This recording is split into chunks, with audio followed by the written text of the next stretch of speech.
The year was 1887, a time when the great, thundering herds were ghosts and the treaties were ink-stained lies. On the brittle plains of the Dakota Territory, the land itself held its breath, scarred and subdued. For Chayton, a man who had once been a war chief of the Lakota, this silence was the loudest sound.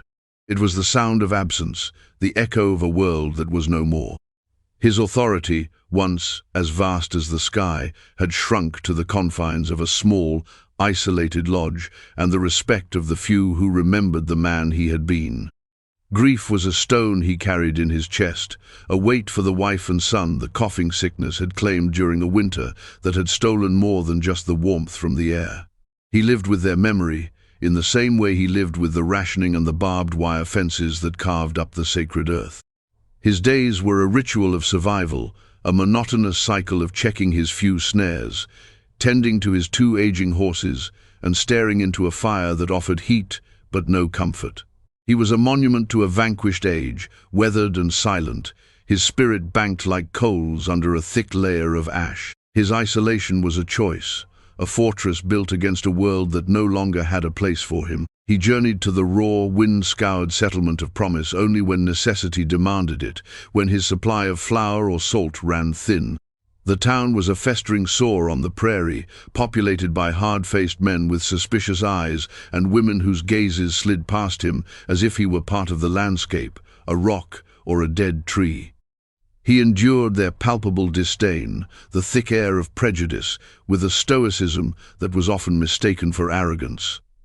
He traded his finely tanned deer hides, spoke only the few English words required for the transaction, and left as quickly as he could, eager to return to the solace of his own quiet emptiness.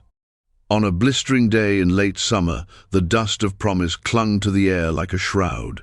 Chayton had concluded his business at the general store, the meager supplies wrapped in a canvas bundle. As he moved toward his horse, a sight in the center of the dusty main street snagged his attention and held it fast. A boy, no older than 7 or 8 winters, was tied to a hitching post. He was a scarecrow of a child, all sharp angles and bones beneath a layer of grime that was streaked with the tracks of old tears. His hair was a matted thatch of sun-bleached brown, and his bare feet were calloused and bloody. Around his thin neck, hung by a piece of rough twine, was a crude wooden sign. Scrawled on it in charcoal was a single, brutal word: bites. The townsfolk passed him by without a second glance. A few men loitering outside the saloon gestured toward the boy and laughed, their voices coarse and cruel. The child endured it all with a stillness that was unnatural. He did not cry or plead. He simply stood, his small jaw set, and stared back at the world with an expression of such ferocious, unyielding defiance that it struck Chayton with the force of a physical blow. In those narrowed blue eyes, he saw not a broken victim, but a cornered wolf pup, ready to fight to its last breath. It was a spirit he recognized. It was the fire that had once burned in the hearts of his own warriors, the refusal to surrender even when all was lost. That spark of untamed life, flickering in this tormented, forsaken child, was the first thing that had truly pierced Chayton's armor of grief in years. The stone in his chest shifted, not with pity, but with a profound, unsettling jolt of recognition. He stopped, his hand resting on his horse's flank, and watched the boy who refused to be broken. The coals of his own spirit stirred, a faint warmth in the cold emptiness. A large, heavy-set man with a florid face and a stained waistcoat stepped out of the saloon. This was Garrett Vance, the owner, a man whose presence soured the air around him. He sauntered over to the boy, prodding his shoulder with the toe of his boot. "Still got some fight in you, have you, you little rat?" Vance sneered. The boy flinched, but did not make a sound, his glare intensifying. Chayton's gaze moved from the boy to Vance, his face an impassive mask that betrayed none of the disturbance roiling within him. He had seen men like Vance before, men who derived their strength from the weakness of others. He untied the canvas bundle from his saddle and walked slowly, deliberately, toward the center of the street. His approach did not go unnoticed. The laughter from the saloon porch faltered. The very sight of Chaitin, straight-backed, his long graying hair braided with leather, his buckskins worn and old but impeccably cared for, was a quiet rebuke to the town's shabby cruelty. He moved with a purpose that made people uneasy. He stopped a few feet from Vance, his dark eyes fixed not on the man, but on the boy. He felt the child's fierce gaze transfer to him, sizing him up, full of suspicion and fear. Chaitin said nothing. He reached into a small pouch at his belt and drew out $3 silver, coins he had been saving for a new axe head. He held them out on his open palm. Vance stared at the coins, then at Chaitin, a slow, contemptuous smile spreading across his face. "What's this? You want to buy the mutt? He ain't worth 3 cents, let alone $3. His cronies on the porch roared with laughter. Chaitin did not smile. His voice, when it came, was low and gravelly, like stones grinding together. "He is not for you to keep." It was not a question or a negotiation. It was a statement of fact. The sheer, unshakable certainty in Chaitin's tone seemed to momentarily unnerve Vance. He looked from the stoic Lakota man to the feral boy and back again. The idea was absurd, laughable. A savage buying a white orphan. The story would be told in his saloon for weeks. Finding the situation more amusing than threatening, he shrugged. "Fine, take him," Vance declared with a grand, mocking gesture. "He's more your kind than ours anyway. Wild thing."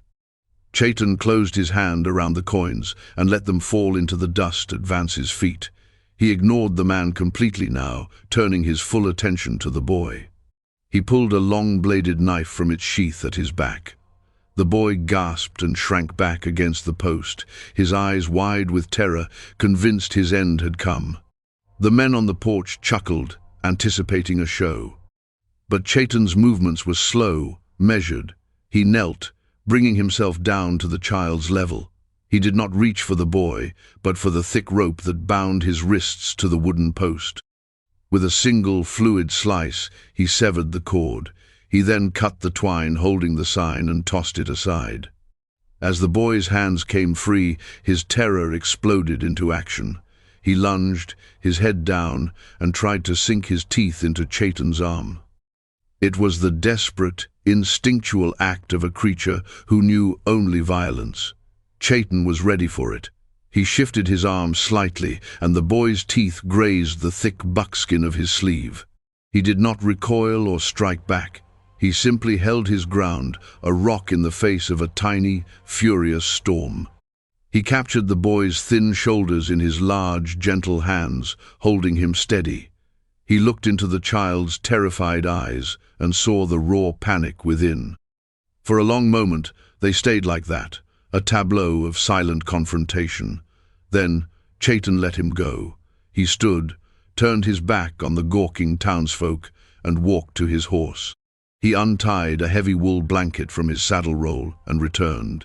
Without a word, he wrapped the blanket around the boy's trembling frame, enclosing him in its warmth and scent of sage and leather. He lifted the child, who was as light as a bundle of dry sticks, and set him on the front of his saddle. The boy went rigid, every muscle tensed for a fight or flight that his exhausted body could not sustain. Chaitin swung up behind him, his presence a solid wall at the boy's back. He gathered the reins, turned his horse away from the town of promise, and rode out into the vast, open silence of the plains, leaving the silver dollars glinting in the dust. The journey back to Chaitin's lodge was measured by the rhythmic plodding of the horse's hooves and the vast, indifferent sky overhead. The boy, held securely between Chaitin's arms, remained as stiff and unyielding as a wooden doll. He did not speak, did not move, barely seemed to breathe. Chaitin matched his silence. He knew that words would be useless, mere noise against the boy's wall of terror and mistrust. Instead, he offered the quiet language of the land, the whisper of the wind through the dry grass, the steady warmth of his own body, the gentle, swaying gait of the horse. He let these things be his introduction, a stark contrast to the shouting and cruelty of the town. They arrived as the sun began its descent, painting the western sky in bruised shades of purple and orange. Chaitan's lodge was a simple, sturdy structure of sod and timber, built low against the earth for protection from the relentless wind. It was not a tipi from his past, but a home for his present reality. Smoke curled from a hole in the roof, a sign of the embers he kept carefully banked. He dismounted and gently lifted the boy down. The child's feet touched the ground and he immediately scrambled back, putting distance between them, his eyes darting around as if seeking an escape route. The wool blanket fell from his shoulders, pooling at his feet. Chaitan let him be. He unsaddled his horse, rubbing the animal down with practiced, soothing strokes before setting it out to graze with its companion. Every movement was slow, deliberate, a lesson in peace for the wild thing watching him. Inside, the lodge was sparse and clean. A fire pit in the center held glowing coals. Furs were piled neatly for sleeping, and a few pots and tools hung from the wooden supports. Chaitan added a few sticks to the fire, coaxing it back to a gentle flame. He took a piece of dried venison from a pouch and set it on a flat stone near the heat to warm. He filled a wooden bowl with water from a barrel and placed it, along with the meat, on the floor near where the boy stood huddled by the door. Then he sat down on his own furs across the fire and began to mend a piece of tack, his hands moving with an old familiar rhythm. He did not look at the boy. He did not speak to him. He simply created a space of safety and offered sustenance, leaving the choice entirely to the child. For a long time, nothing happened. The only sounds were the crackle of the fire and the whisper of Chaitan's all through the leather. Finally, driven by a hunger that must have been a constant, gnawing pain, the boy crept forward. He snatched the piece of venison and retreated to his corner, devouring it with a ravenous animal desperation. He drank the water in great, gulping swallows. When he was finished, he wiped his mouth on the back of his filthy hand and resumed his vigil, his wide, wary eyes tracking Chaitan's every move. This became their pattern for days. Chaitan would go about his quiet routine, stending the horses, checking his snares, preparing his simple meal sand. The boy would watch. He was a small, silent shadow flitting at the edges of Chaitan's life. He never spoke. He ate what was offered, but would not come close. Chaitan gave him the space he so clearly needed, understanding that trust, like a wild colt, could not be rushed or cornered. It had to approach of its own accord. One afternoon, Chaitan sat outside, carving a piece of cottonwood. The boy watched from the doorway of the lodge. Chaitan finished the small figure of a horse, smoothing its edges with his thumb. Without looking up, he took another piece of wood and his smaller, simpler knife and placed them on the ground halfway between them. He went back to his own carving, as if he had forgotten they were there. It took an hour, but eventually the boy crept out, snatched the wood and the knife, and scurried back to his spot. He began to carve, his brow furrowed in concentration. His first attempts were clumsy, but he was patient, persistent.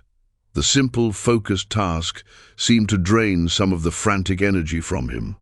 The first crack in the boy's shell of silence came not from a word, but from a sound.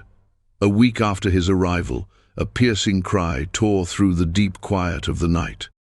Chaitan was awake in an instant, his hand reaching for the knife he kept beside his furs. He rose and went to the boy's sleeping pile. The child was thrashing, caught in the grips of a nightmare, his small hands batting at unseen terrors.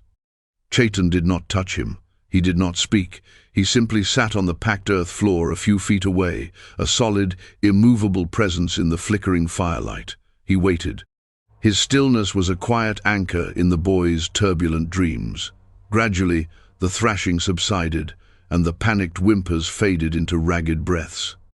The boy's eyes fluttered open, slick with tears and fear. He saw Chaitan sitting there, and for a moment, panic flared again. But Chaitan did not move, did not threaten. He just sat, his expression unreadable but calm. The boy's breathing evened out, and he watched Chaitan until his heavy eyelids drifted shut once more. The next evening, as they ate their meal in the usual silence, the boy looked across the fire at Chaitan. His voice, when it finally emerged, was a dry, rasping whisper, cracked from disuse. "What's your name?" Chaitan looked up, surprised by the direct question. He met the boy's gaze and held it. "I am called Chaitan." The boy absorbed this, mulling it over. He took another bite of roasted rabbit. Then he spoke again, his voice a fraction stronger. "My name is Arthur." "Arthur," Chaitan repeated softly. The name felt foreign in his lodge, a piece of the world he had left behind. He nodded slowly. "It is good to know your name." The dam of silence had been broken. The trickle of words did not become a flood, but the quiet between them was different now. It was no longer a space of suspicion and distance, but one of growing comfort. Arthur began to follow Chaitan on his daily rounds, at first from a distance, then walking just a few steps behind him. Chaitan started to teach him, not with lectures, but with gestures and demonstration. He showed Arthur how to read the tracks of a jackrabbit in the dust, how to find the north by the moss on a rock, how to listen to the language of the birds to know when a predator was near. Arthur was a quick and eager learner. The skills gave him a sense of purpose, a way to interact with the world that was not about pain or survival, but about knowledge and competence. Chaitan saw the intelligence in his eyes, the way his mind worked to solve the puzzles of the natural world. He began to see past the fierceness and the fear to the wounded child beneath, a boy who had been starved of everything, especially kindness. One day, as they were grooming the horses, Chaitan spoke a word in his own language, Tashunka. He laid a hand on the flank of his older horse. He then looked at the boy. "Tashunka," he said again, this time with a nod toward Arthur. It meant his horse, a name of value, of connection. Arthur did not understand the word, but he understood the tone. He understood the way Chaitan looked at him when he said it. It was not a brand like the sign in the town. It was a gift. He did not have the words to ask what it meant, but he held it close, a secret, warmer name.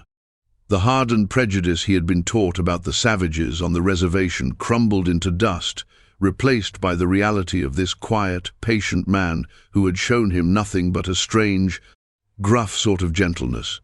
Chaitan, in turn, found that the act of teaching, of protecting, was stirring the embers of his own heart. The ghost of his first son still walked with him, but now he was not alone. There was a small, living boy walking beside him. The fragile piece they had built was as delicate as a spider's web, and just as easily torn. The world beyond Chaitan's small patch of land had not forgotten them. Garrett Vance had not seen the transaction as the end of the matter. He had allowed Chaitan to take the boy because it was amusing, a temporary solution to a nuisance. But Arthur was more than just a nuisance. The boy's parents, homesteaders who had died of fever the previous year, had owned a small, scrabbled-out plot of land bordering the creek. It was worthless to most, but Vance knew the railroad was surveying a new spur line, and that creekside land would soon be vital. The deed was tied to the boy, their only child.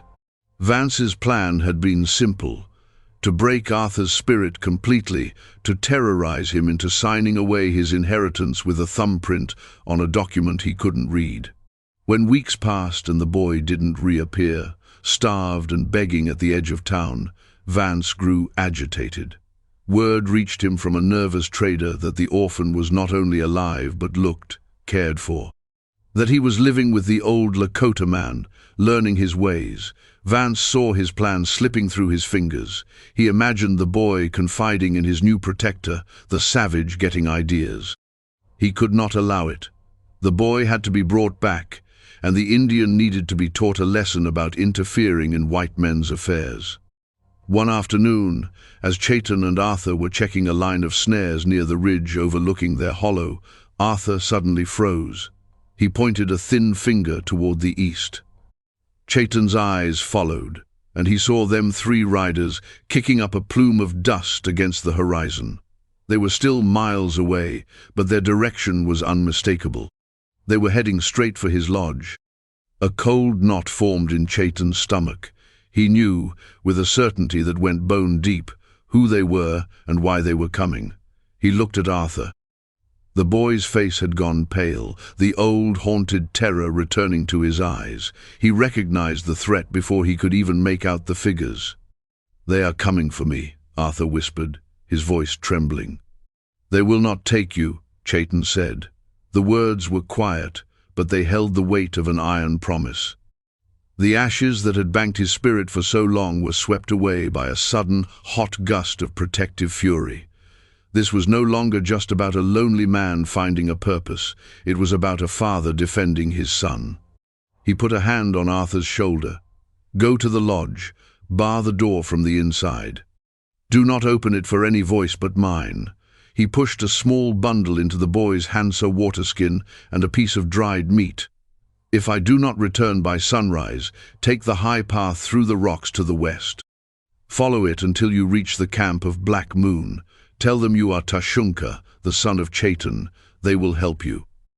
Arthur's eyes were wide with fear, not just for himself, but for Chaitin. He shook his head, a small, desperate gesture. "No. You will do as I say." Chaitin's voice was stern, the voice of a chief, leaving no room for argument.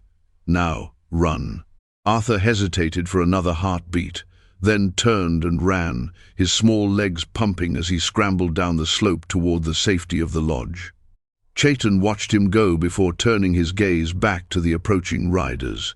He did not go to the lodge for his rifle. He did not seek cover. He simply stood on the ridge, a solitary, unmoving figure against the vast, empty sky, and waited. He would meet them on his own terms, on the land that knew him. Garrett Vance and his 2 hired thugs reined in their horses at the base of the ridge. They saw the lone figure standing above them, silhouetted against the afternoon sun. Vance smirked, feeling the power of his position. 3 armed white men against 1 old Indian. The odds were, in his mind, decisively in his favor. "Chaitin," he bellowed, his voice echoing in the unnerving quiet. "We know you have the boy. Send him out. We're here to take him back to civilization, where he belongs." Chaitin remained silent, his stillness more imposing than any threat. He watched them, his eyes narrowed, reading their intentions in the way they sat their horses, the way their hands hovered near their pistols. He was not just a man, he was a warrior who had faced cavalry charges. These were just loud, clumsy bullies. "Don't play dumb with me, you heathen," Vance shouted, his bravado fraying at the edges in the face of Chaitin's implacable calm. "We ain't leaving without him." He spurred his horse a few steps up the slope, his cronies following his lead. From the corner of his eye, Chaitin saw a flicker of movement near the lodge below. The door, which should have been barred, creaked open. Arthur slipped out. He was supposed to be hiding, supposed to be safe, but instead of cowering, the boy began to climb the slope toward Chaitin, his small face set with a terrifying, familiar defiance. He was not running from his monsters anymore. He was running to stand with the man who had faced them for him. Chaitin's heart seized. The boy's courage was a beautiful, terrible thing. It changed everything. This was no longer a fight he could wage alone on the ridge. He had to protect the child who was now climbing into the heart of the danger. He turned and strode down the hill, meeting Arthur halfway. He put a hand on his back, feeling the boy's small, trembling body, and guided him the rest of the way down until they stood on the flat ground before the 3 riders. Arthur, in a gesture of pure, unthinking trust, reached out and clutched a handful of Chaitin's buckskin shirt, anchoring himself to the only safety he had ever known. Vance's face contorted with rage when he saw the boy's blatant act of allegiance. "Look at that," he spat. "Got him brainwashed already. Get away from him, boy." Arthur pressed closer to Chaitin's leg. "I told you," Vance snarled, his hand dropping to the butt of his pistol. "He's coming with us." He pulled the gun from its holster. The world seemed to slow down. Chaitin saw the glint of the sun on the pistol's barrel, the cruel twist of Vance's mouth, the terror and resolve warring in Arthur's eyes. The instincts of a lifetime, the skills of a war chief that had lain dormant for years, surged through him. Before Vance could fully raise the weapon, Chaitin moved. He was not a man in his 50s, he was a blur of calculated motion. In one fluid movement, he shoved Arthur behind him and snatched up a rock from the ground. It was not a large rock, but it was heavy and fit his hand perfectly. He did not throw it at Vance. He hurled it with incredible force and pinpoint accuracy at the face of the horse belonging to the man on Vance's right. The horse screamed in pain and terror, rearing violently. It threw its rider, a lanky man who hit the ground with a sickening thud. The animal bolted, blind with panic, crashing into Vance's own mount. Vance's horse shied, throwing off his aim. The pistol discharged with a deafening crack, the bullet whining harmlessly into the sky.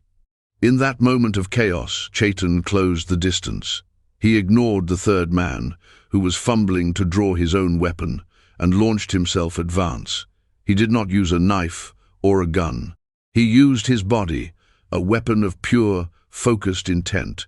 He slammed his shoulder into Vance's side, knocking the bigger man clean out of his saddle. Vance landed hard, the air driven from his lungs in a great whoosh. Chaitan was on him in an instant, one hand pinning Vance's gun arm to the ground, the other pressing the blade of his old knife against the soft flesh of the man's throat.